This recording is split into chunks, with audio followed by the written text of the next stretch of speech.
So I want to show you my beautiful orchids inside the house, which stayed, it's blooming every year. Look at this.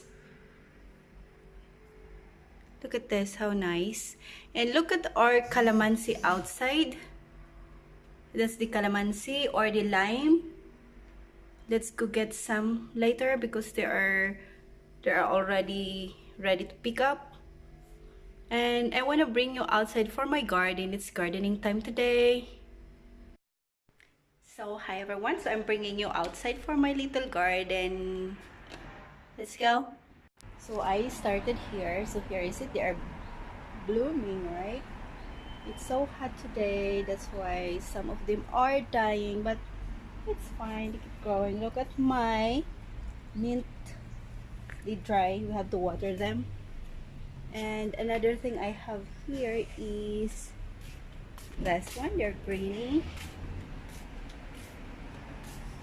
And this is my kamote tops. I want to get some. This is, I planted one in look how, ano tawag doon? Super madami na siya.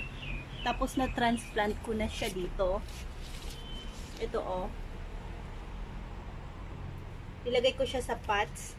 But I'm planning na ilagay sa baba na lang or doon sa may, anong tawag doon? Doon sa kabila, mas maluwag yung space.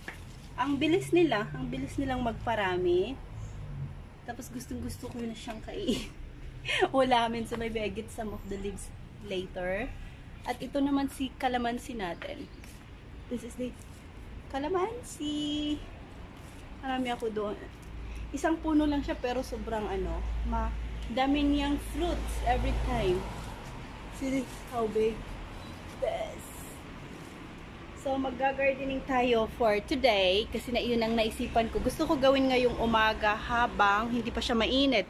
Kasi mamaya pag mainit na, wala na. Tatama din na naman ako. Okay, that's it.